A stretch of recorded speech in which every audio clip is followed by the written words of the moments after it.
The young private was given the assignment at the reception center when they were first inducting the new recruits to talk to them about the GI Bill insurance.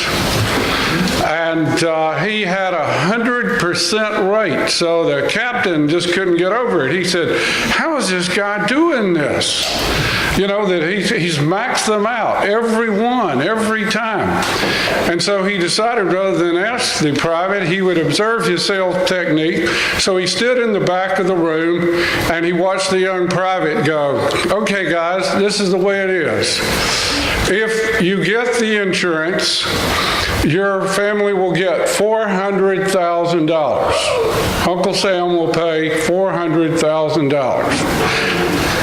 If you don't get the insurance, the max he will pay is $6,000. Now, who do you think he's going to send into battle first?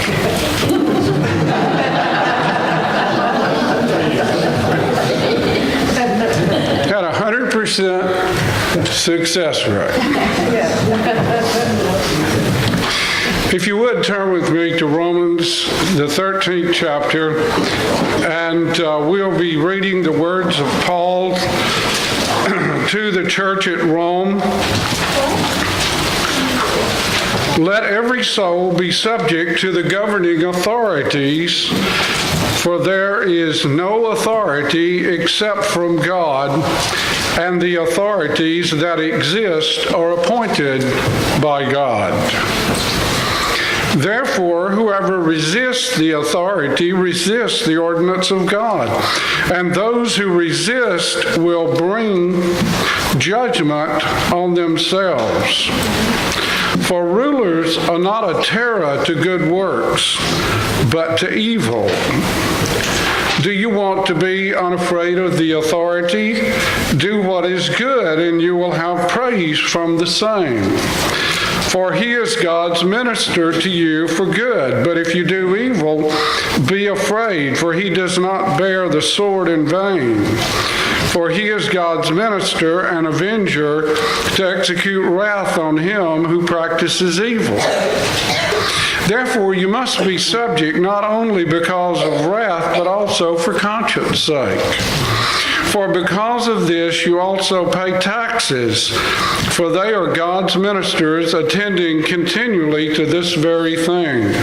Render therefore to all their due: taxes to whom taxes are due, custom to whom customs, fear to whom fear, and honor to whom honor. Owe no one anything except to love one another. For he who loves another has fulfilled the law. This is the word of the Lord. Thanks be to God.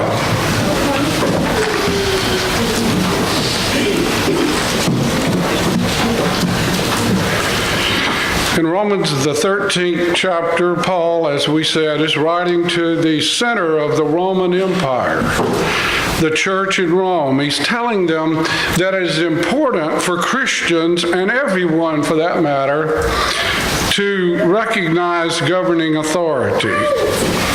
And without this recognition and respect, the world would be in chaos and anarchy. Paul then associates those who rule as being elected or appointed by divine providence or authority. So therefore, he reasons that if you try to resist them or ignore them, you're actually going to find yourself resisting or trying to ignore God. So, that's a pretty serious charge, isn't it? It is important then for Christians to be good citizens. Then Paul says something that challenges biblical interpretation. Rulers are not a terror or a threat to good people. People who cooperate, people who comply with the law, people who pay taxes, people who do good, Paul said, because then you will be praised. Ghost. Then he says something even more remarkable. He is God's minister to you for good. But if you do evil, if you break the law, if you show disrespect for leadership and law, you will discover that he doesn't carry the sword just to look good. Once again, he adds in verse 4, for he is God's minister to execute God's anger on the one who practices evil. Therefore, we all must be subject to rulers for two reasons. One, they can hurt you if you give them a good reason, Paul said. And secondly, because of conscience sake, because being subject to them will keep our consciences clean and clear. Now, this basically means because it's the right thing to do. Then Paul reminds the church as individuals that they must pay taxes. You know, my dad used to say, son, there are only two things you have to do in life. One is die, and the other is pay taxes. And once again, we use that term that can be translated minister for those who oversee the government and the tax people are ministers. Then something of a restatement of Jesus' words are seen in these words that I've read. You remember Jesus said, render to Caesar those things which are Caesar, and to God those things which are God's. And this is what Paul says. So he summarizes his teaching. He says, render to all what is rightfully due them.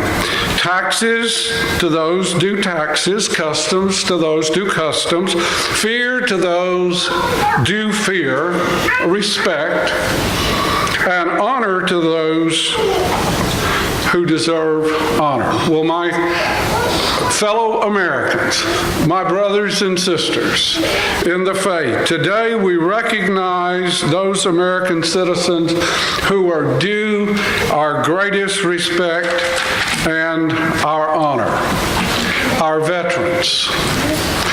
Now, although I've never been in combat and known the terrors of war, like many of you, I have seen the ravages of war firsthand.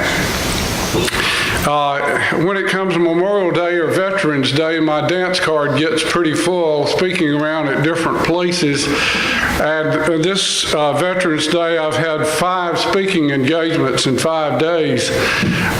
So bear with me. I don't want to get confused here and get some of my materials all mixed up. But I have always introduced myself to them as not being a hero. I just said I got to dress like one for 27 years.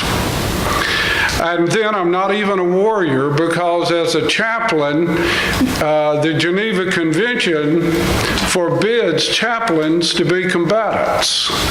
So I'm not a warrior. And then I'm not even a combatant in the sense of having been in combat. In fact, even though I'm a commander, retired from the Navy Reserve, I'm a desk chair commander because the only ship I was ever assigned to was dry dock. So I'm not an old salt either. But I can tell you, as I said in these brief remarks, that as a chaplain, I've often seen the ravages of war firsthand. It has been my sad duty to accompany a CACO. Some of you know what a CACO is. That's a Casualty Assistance Calls Officer. To notify a family that their husband, father, wife, mother, son, daughter, brother, or sister is not coming home. Whether it was a sailor that was lost in the explosion of a gun turret on the Iowa, a Marine killed by an IED, or maybe one taken down by a sniper in Afghanistan, or some other casualty of war. Too many times I've received that call in the early morning hours, chaplain, you free for a little bit? Can you come with me?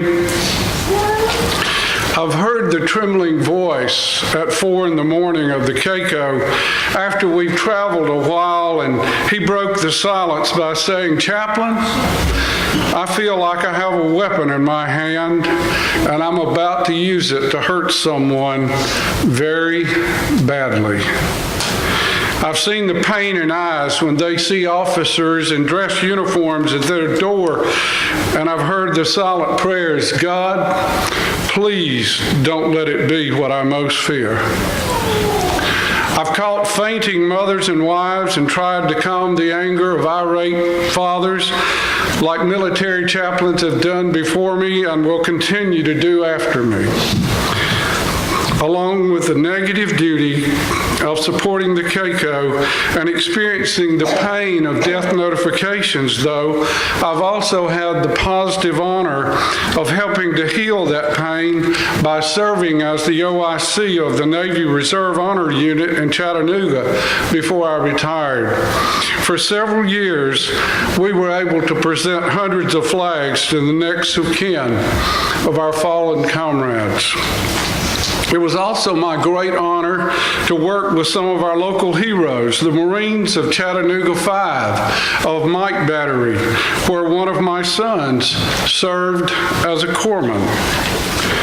As a presenting officer, I've seen the pain and pride in a mother's eyes when I knelt before her to say, on behalf of the President of the United States, a grateful nation, and a proud Navy, in recognition of your son's faithful service to our country, this, our national ensign, is presented to you in their honor.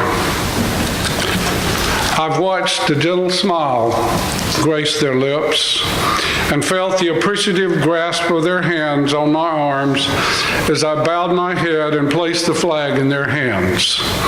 For in that moment, I have never felt so humble, nor have I felt so great a burden of expressing the gratitude of America to this suffering one, and there seemed to be no way to do that better than to quickly stand to my feet and to execute the slow and precise salute of honor.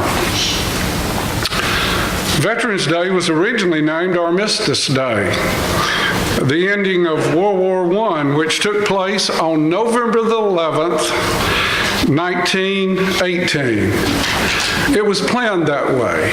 It was to be the 11th month, the 11th day at 1100 in the morning. This was Armistice Day. It was not until 1926, though, that Congress produced a resolution calling for November the 11th to become Armistice Day. It was a day dedicated to world peace because we had already fought the war to end all wars. In 1945, Raymond Weeks of Birmingham, Alabama, led a delegation to see General Dwight Eisenhower to propose Armistice Day honor all veterans. And in 1947, the first Veterans Day parade was held in Birmingham, Alabama.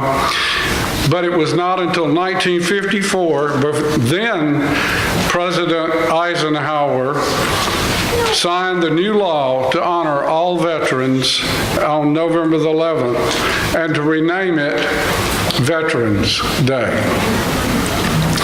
The day after the Marine Corps birthday. So happy birthday, Devil Dogs, out there 2 days late. Semper Fi. This week, we honor our veterans, but we do so in the social context of grief and anger.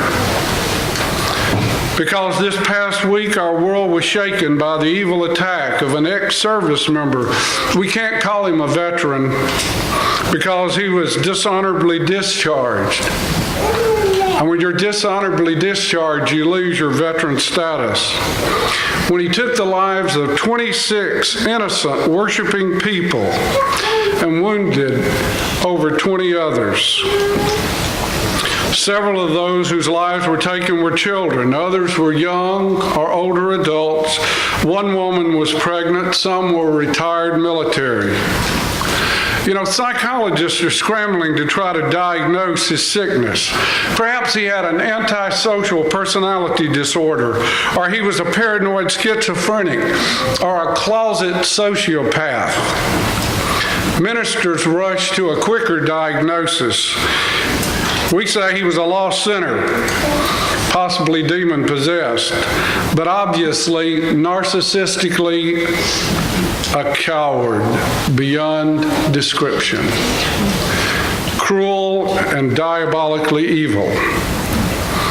Now, this week didn't also begin very well last week, as we saw an apparent traitor accused for his treason by a military tribunal, given no jail time and only fined $1,000 of his pay each month for a year, stripped to the rank of private, then dishonorably discharged. In past generations, I don't think he would have fared quite as well. We also saw what could be the finest example of athletic prowess embarrass themselves by sitting arm in arm in defiance of our nation's symbols. The same nation that gave them the opportunity to rise to their professional status and to make more in a year than most of us dream of making in a lifetime. I was, however, greatly blessed this week to speak to a group of veterans from World War II, Korea, and Vietnam. I watched them as the UTC Honor Guard of the ROTC presented the colors and saw many use what little strength they had left to stand for the national anthem. I saw several fall back into their wheelchairs, but to continue to struggle to stand. Others were helped by attendants and held up by their belts. It was a very touching moment, and my mind could not help but see why Tom Brokaw calls these men and women the greatest generation. I couldn't help but to contrast their struggle to stand with healthy young males in their prime who can't seem to find the strength or the courage to stand, even if it means standing alone, but would rather take a knee. But I believe the NFL has miscalculated the resolve of the ordinary American citizen, the blue and white collars that buy tickets and sports paraphernalia. They have failed to realize that some of us will not go ballistic if they take a knee and at the same time put their hands over their hearts. But don't dare sit on the bench and put a game face on against this country, or you will discover that the NFL means not for long if you don't change your attitude. Now, we can't fix the tragedy of Sutherland Springs or the travesty of liberal military tribunals, but we can address the celebrities who think more highly of themselves than they should. Now, don't get me wrong, I love college football and actually love the NFL. Some of you know I played on a junior college team that went undefeated and won the national championship. And my uncle played for the NFL for 6 years, but I can do without watching any of it if at the same time I have to watch a group of young male sports stars disrespect the symbols of our country, the flag, and national anthem.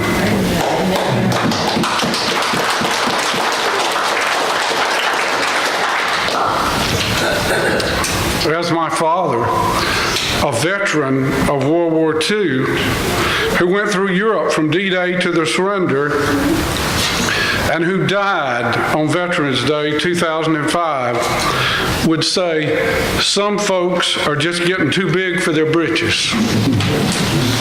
And and I would add, need to be sent a message by their fans. And that message is simply this: no man's or woman's personal agenda entitles them to disrespect the symbols of our nation, our flag and national anthem. It matters not what your cause is. Find another way to protest. You know, we complain about being divided as a nation, and then we permit fellow citizens to dishonor the very symbols of our country that should unite us, beyond party, race, creed, color, or religion. My friends, don't we realize that the Roman Empire fell not from victorious assaults against it, but rather from inward difficulty to define itself and to determine what makes a Roman citizen? As it became more and more diverse in its assimilation of nations, it failed to maintain the integrity points and core values that made Rome, Rome. Do we think America is immune to this same social and political disintegration? Our veterans don't think so. That's why we stood to defend our nation against both enemies, foreign and domestic. It's why those who served and still serve faithfully deserve the highest respect, appreciation, and honor. I'm kind of running out of time, so I better run to my takeaways and skip through a lot of this stuff. Maybe you can come back sometime and get some more of this, but if you're a glutton for punishment. Now, in closing, allow me to give you a few takeaways on how to honor someone. But first, let me say that all veterans who serve faithfully deserve being honored. I believe they deserve double honor if after their active service, they continue to serve our country through our veteran service organizations or become civil servants. And I believe those who have suffered injury by going in harm's way deserve our highest honor. The wounded who wear Purple Hearts or Bronze Stars or Silver Stars or even the Navy Cross and the equivalent for Army and Air Force, or the nation's highest honor, the Congressional Medal of Honor. Allow me just one brief reminiscence of my military career. The evening is July the 3rd, 1998. It is late in the evening. It is quiet on the waterfront of Boston Harbor. Moored there at Pier 1 is the USS Constitution, Old Ironsides. As a regimental chaplain of the 25th Marines, it is my duty to be the chaplain of the day the next day on the ship's turnaround in Boston Harbor. My Marines will be manning the riggings. And I'm kind of excited because you see, the next day, even though we're going to have the mayor on board, and we're also going to have the governor of Massachusetts, and we're going to have a number of congressmen and senators, we're going to also have 70 Congressional Medal of Honor winners. And I'm going to get to meet these guys. So I'm kind of excited about it. And so I'm trying to just kind of going to sneak on the ship, maybe meet the officer of the deck and say, permission to come aboard, salute the ensign, and come aboard quietly.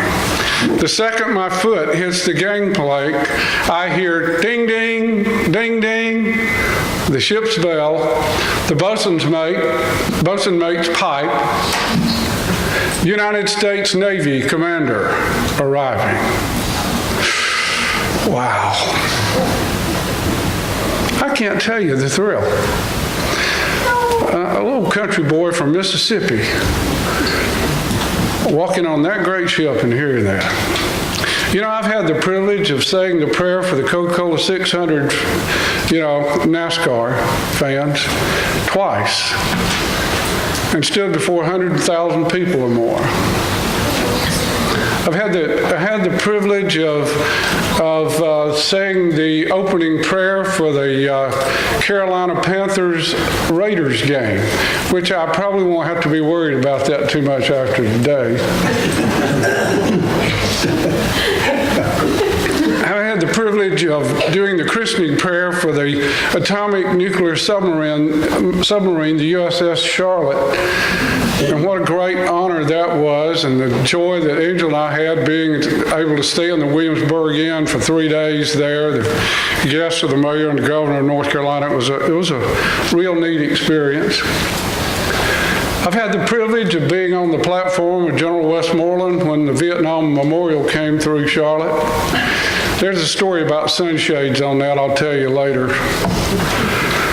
I'm glad General Westmoreland had a good sense of humor. But nothing touched my heart like that blessing of being on the Constitution, knowing the history that was involved. But quickly, in a nutshell, and we're done.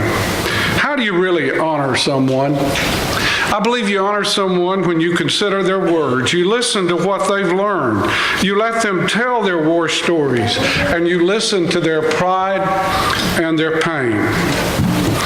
And then not only do you consider their words, you care for their wounds, whether they're physical, psychological, or spiritual.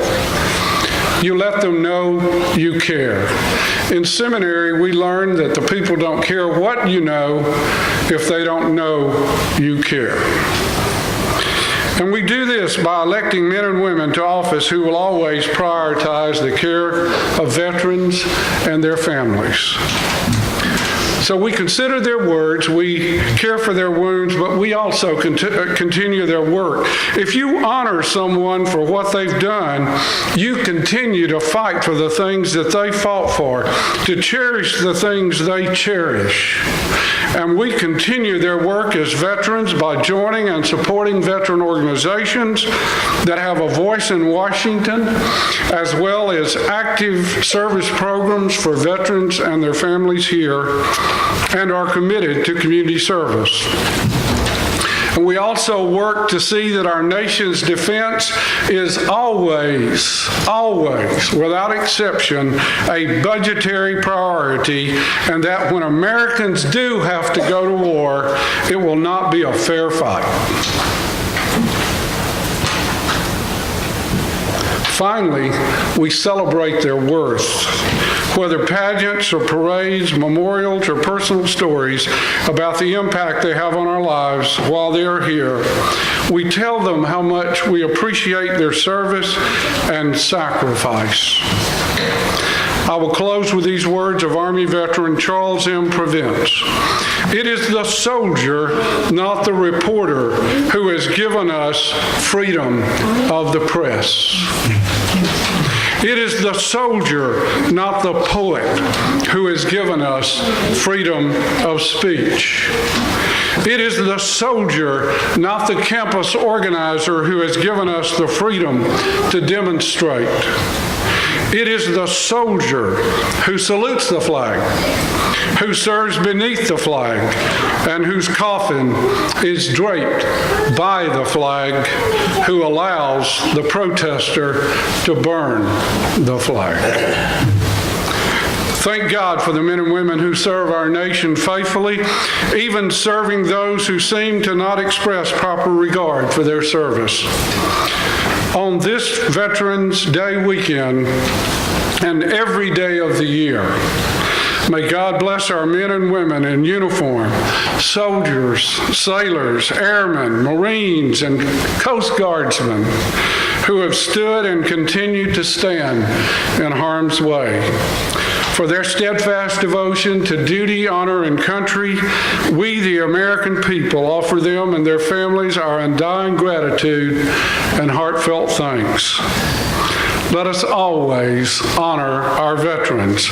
Let us consider their words, care for their wounds, continue their work, and celebrate their worth. Our future as a nation depends on them. Let us stand together and sing America the Beautiful.